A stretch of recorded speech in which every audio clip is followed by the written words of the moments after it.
വാർ നടക്കുന്ന ഈ സമയത്ത് നാളെ മറ്റന്നാൾ അതായത് 8-9 തീയതികളിൽ കുറച്ച് ഫ്ലൈറ്റ് ഓടുന്നുണ്ട്. ഇൻഡിഗോന്റെ 6E65 flight Kozhikode Jeddah flight നാളെ ഉണ്ട്. അതുപോലെ തന്നെ ജിദ്ദ കോഴിക്കോട് 6E66 ഉണ്ട്. എയർ ഇന്ത്യ എക്സ്പ്രസിന്റെ IX 1125 Ras al Khaimah Kochi flight നാളെ ഓടുന്നുണ്ട്. ഇതിന് പുറമെ എയർ അറേബ്യയുടെ ഷാർജയ്ക്കും അബുദാബിക്കുള്ള ഫ്ലൈറ്റ് നാളെ മറ്റന്നാളുണ്ട്. എയർ അറേബ്യയുടെ 3L 128 കൊച്ചി അബുദാബി ഫ്ലൈറ്റ് നാളെ മറ്റന്നാളുണ്ട്. അതുപോലെ തന്നെ 3L 127 പറഞ്ഞ അബുദാബി കൊച്ചി ഫ്ലൈറ്റ് നാളെയും മറ്റന്നാളും സർവീസ് നടത്തുന്നുണ്ട്.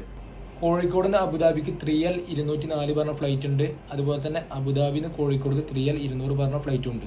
ഇനി ഷാർജയ്ക്ക് കൊച്ചി ഷാർജ G9 427 പറഞ്ഞ ഫ്ലൈറ്റ് ഉണ്ട് 8-9 തീയതികൾ. അതുപോലെ തന്നെ തിരിച്ച് ഷാർജന്ന് കൊച്ചിക്ക് 426 പറഞ്ഞ ഫ്ലൈറ്റും ഉണ്ട്.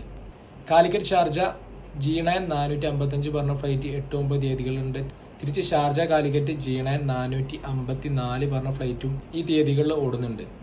ഇതിന് പുറമെ കാലിക്കറ്റ് ദമാമുക്ക് നാളെയും മറ്റന്നാളും ഫ്ലൈനാസിന്റെ XY 328 പറഞ്ഞ ഫ്ലൈറ്റ് സർവീസ് നടത്തുന്നുണ്ട്.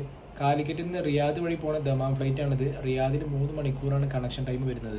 നിങ്ങളെ ഫ്ലൈറ്റ് ഇതിലുണ്ടോന്ന് ഇപ്പോൾ തന്നെ ഒന്ന് ചെക്ക് ചെയ്ത് വെച്ചോളൂ. അതുപോലെ നിങ്ങൾക്ക് പോകേണ്ട ഫ്ലൈറ്റ് ഇടയ്ക്കിടയ്ക്ക് സ്റ്റാറ്റസ് ഒന്ന് ചെക്ക് ചെയ്ത് വെച്ചോളൂ. കൂടുതൽ ഫ്ലൈറ്റുകൾ അപ്ഡേറ്റുകൾക്കായിട്ട് ഒന്ന് ഫോളോ ചെയ്ത് വെച്ചോളൂ. അടുത്ത വീഡിയോ ആയിട്ട് വീണ്ടും കാണാം.